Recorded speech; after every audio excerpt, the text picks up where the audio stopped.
En Jésus-Christ, bonjour. Bienvenue une fois de plus dans notre émission Une minute avec Dieu. Aujourd'hui, nous sommes lundi, 16e jour du mois de janvier de l'an 2022. Je suis le serviteur Manel. Nous rendons grâce à Dieu, nous le bénissons de la grâce qu'il nous donne de partager encore ensemble ce matin. Et comme d'habitude, notre mission est divisée en deux parties. Et la première partie est celle de la prière, la deuxième est celle de l'enseignement. Et je voudrais tout d'abord qu'on commence aujourd'hui en parlant de l'importance de la prière, car la prière est très importante. Et pourquoi il est important de toujours débuter par la prière, car bien aimé, il est important que tout ce que tu fais, tu débutes par la prière. Que ta journée commence toujours par un moment de prière, que ton voyage commence toujours par la prière, que ce que tu veux entreprendre, tout ce que tu veux faire dans ta vie, commence toujours par la prière. Et lorsque tu le fais, tu es en train de faire quelque chose qui est très agréable aux yeux de Dieu, parce que tu es en train de l'inviter dans ta vie afin qu'il vienne et agisse en maître et qu'il conduise toutes choses selon sa sainte volonté. Et je voulais que tu le saches. Pendant que tu invites Dieu dans ta vie, la prière n'est pas pour toi un moyen dans lequel tu te caches afin que ta volonté soit faite. Mais la prière est un moyen où tu invites Dieu afin que sa volonté soit faite. Il y a des personnes que lorsqu'il a prié pour une affaire, lorsqu'il a invité Dieu dans sa vie en matinée, pour lui, il croit que parce qu'il l'a fait, forcément ce qu'il espérait, ce qu'il croyait dans cette affaire, ou encore la manière dont il croyait voir la journée, cette manière-là que la journée se déroulera. Non, bien-aimé, lorsque tu invites Dieu dans ta vie, c'est pour que le Seigneur Jésus vienne, c'est pour que le Saint-Esprit vienne et il prenne contrôle, et que ce qui se passe au courant de ta volonté, de ta journée, soit non ta volonté, mais la volonté de Dieu. Ainsi, lorsque tu le fais, l'Éternel vient et éloigne de toi les lamentations, l'Éternel vient et éloigne de toi les peines qui ne valent pas la peine. Parce que lui, il vient et te conduit dans le bonheur, dans la joie, dans la paix, dans l'amour. Parfois, le chemin qui mène à la joie, le chemin qui mène au bonheur, le chemin qui mène à la paix est différent de celui que nous imaginons dans notre vie. Mais lorsque nous invitons toujours Dieu dans notre vie en premier, il vient et prend le bon chemin. Ce bon chemin peut être différent du nôtre, mais il est important que tu prennes le chemin de Dieu. C'est pourquoi également, il faut que pendant que tu pries, tu appelles Dieu et que tu aies foi, que tu aies confiance.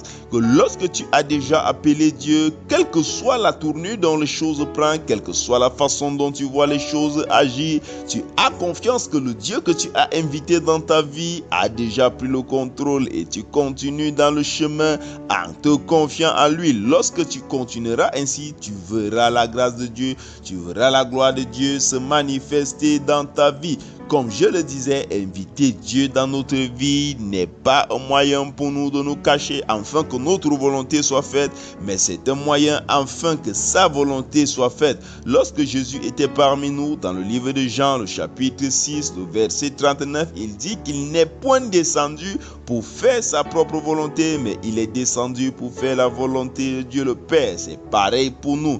Nous ne sommes pas venus sur terre pour faire notre volonté, mais nous sommes venus parce que c'est Dieu qui nous a choisis et il nous a envoyés afin que nous fassions non notre volonté, mais sa volonté et que nous portions le fruit. C'est ce qu'il dit dans le livre de Jean, le chapitre 15, le verset 16.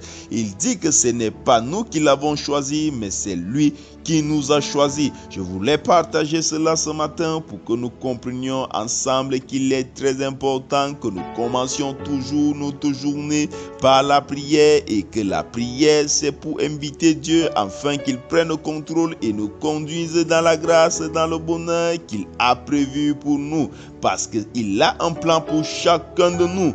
Comme d'habitude, donc, prends une position, celle qui te semble la plus humble possible, et prions ensemble afin d'inviter le Seigneur Dieu Tout-Puissant dans notre vie et nous confier entièrement à lui tout au long de cette journée, tout au long de cette semaine. Au nom de Jésus-Christ, nous sommes en prière.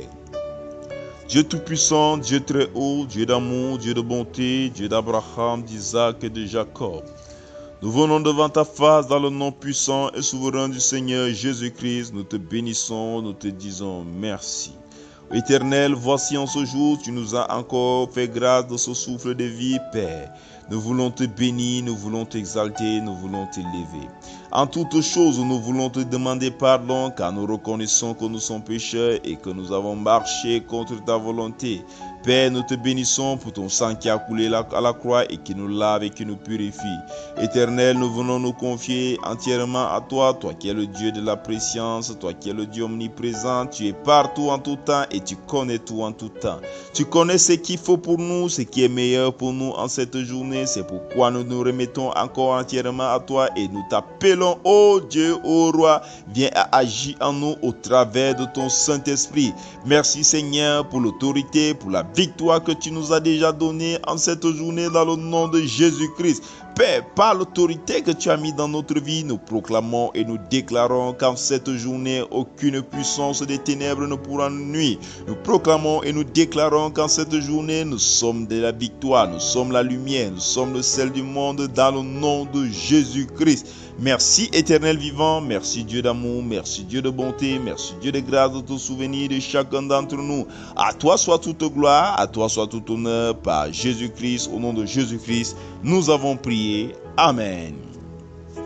Nous sommes arrivés à la deuxième partie de notre émission. Il s'agit de celle de l'enseignement et aujourd'hui, nous voulons partager encore sur le salut parce qu'il faut le dire. J'aime le dire chaque fois et nous aimons parler de ça le lundi, du salut, parce qu'il n'est pas quelque chose, il n'y a pas quelque chose qui est plus important que le salut.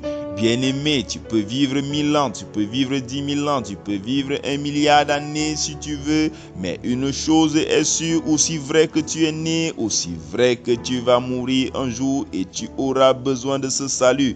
Et la Bible nous dit qu'il y aura un temps où il y aura un jugement pour tous, pour les vivants et pour les morts. Et la fin des temps, c'est quelque chose qui est vrai. Il y en a beaucoup qui se disent que non, la fin des temps, c'est un mythe, la fin des temps, c'est quelque chose qui n'aura pas forcément lieu. Mais la Bible dit que la fin des temps aura bien lieu. Il y aura un temps où il y aura un jugement pour tout le monde, où il sera rendu à chacun selon ses œuvres. Et nous savons que nous, en tant qu'hommes, nous ne sommes pas parfaits.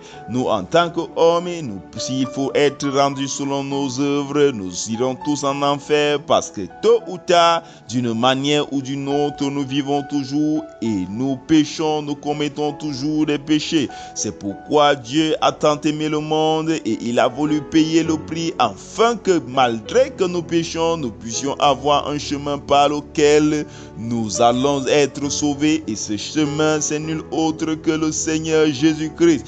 Dieu a aimé le monde, Dieu nous a aimés, il a envoyé son Fils unique. Tout ce que nous avons à faire, c'est de croire en lui. Et je voudrais inviter également une personne, ceux qui me suivent, toi qui as déjà donné ta vie à Christ, toi qui es déjà en ce salut. Je voudrais t'inviter à davantage à partager la parole de Dieu tout autour de toi, à parler du Seigneur Jésus afin de sauver une multitude, afin de sauver. Car Dieu nous a aimés, Dieu nous a envoyés afin que nous partagions ensemble sa parole. Il a dit dans le livre de Luc, le chapitre 17, il nous envoie de partout, de prêcher la bonne nouvelle, d'appeler, de faire de tous des disciples.